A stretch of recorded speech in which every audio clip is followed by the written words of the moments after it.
ಊರ ಕೋಳಿಗೆ ಸಾಂಬಾರೆಲ್ಲ ಅರ್ಧ ಆಗಿದೆ. ಹುಳಿ ಮೆಣಸು ಮಾಡೋದು ನಾವು. ಹುಳಿ ಮೆಣಸೆಲ್ಲ ಆದರೆ ಒಳ್ಳೆ ಆಗ್ತದೆ. ಒಳ್ಳೆ ಹುಳಿ ಮೆಣಸು ಮಾಡ್ತಾರೆ.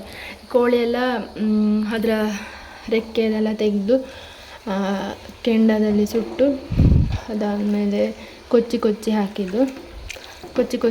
ಅದನ್ನು ಪದಾರ್ಥಕ್ಕೆ ಹಾಕಿದರೆ ಆಯಿತು. ಇನ್ನು ಇದಕ್ಕೆ ಒಗ್ಗರಣೆ ಹಾಕುವ. ನೀರುಳ್ಳಿ ಆಮೇಲೆ ಬೆಳ್ಳುಳ್ಳಿ ಎಲ್ಲ ಹಾಕಿ ಒಗ್ಗರಣೆ ಹಾಕಿಡುವ. ಎಣ್ಣೆ ಹಾಕ್ಕೊಂಡಿದ್ದೇನೆ. ಇನ್ನು ಬೆಳ್ಳುಳ್ಳಿ ಹಾಕುವ.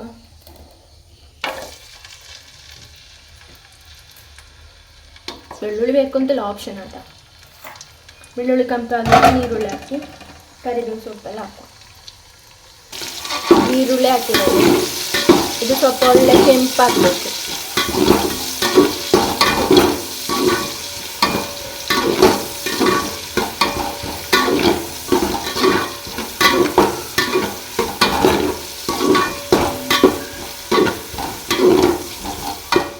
ಸ್ವಲ್ಪ ಕರಿಬೇವು ಸೊಪ್ಪು ಹಾಕಿದೆ.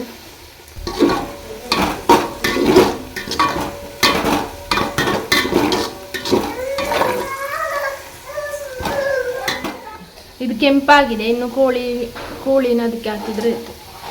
ಅಲ್ಲಿ ಆ ಗ್ಯಾಸಲ್ಲಿ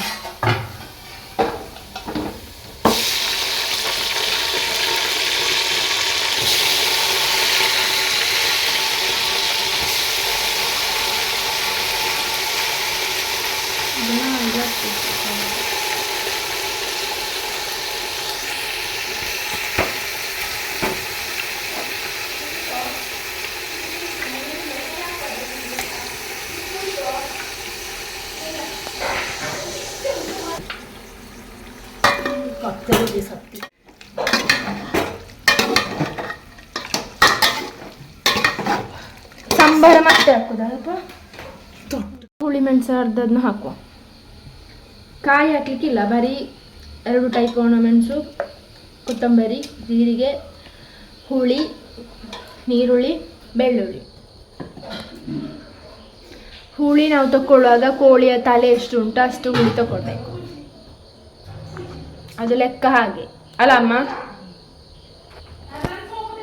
ಇನ್ನು ನಿಮಗೆ ನೀರು ಎಷ್ಟು ಬೇಕೋ ಅಷ್ಟು ನೀರು ಹಾಕಿ ಬೇಯಿಸ್ಲಿಕ್ಕೆ ಇಟ್ಟದ್ದು. 1-1.5 ಗಂಟೆ ಆದರೂ ಬೇಕದು ಬೇಯಲಿಕ್ಕೆ.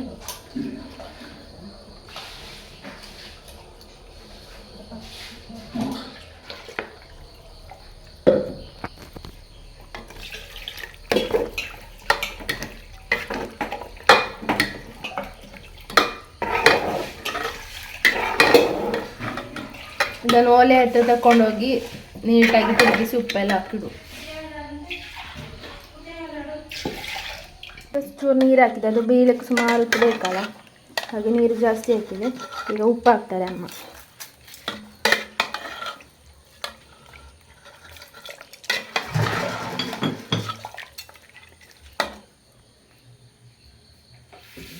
ಇಡುವ.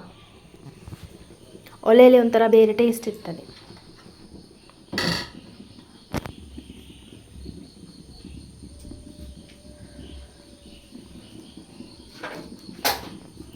ಈಗ ಗಂಟೆ 8:15 ಆಗಿದೆ. 9:15, 9:30 ಆಗಬೇಡಮ್ಮ.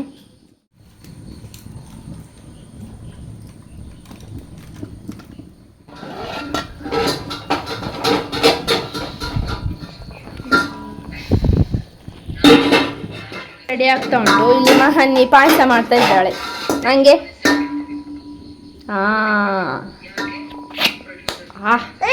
ಚಾಪೆ.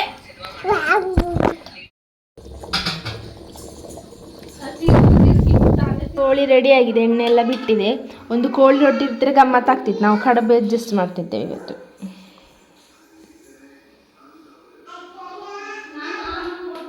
ಕಟ್ಟಾದ ಕೋಳಿ ಮತ್ತು ಕಡುಬು. ಕೋಳಿ ರೊಟ್ಟಿ ಇರ್ತೀರ ಒಳ್ಳೆ ಆಗ್ತಿತ್ತು. ಸದ್ಯಕ್ಕೆ ಕೋಳಿ ರೊಟ್ಟಿ ಇಲ್ಲ ನಮ್ಮ ಹತ್ರ.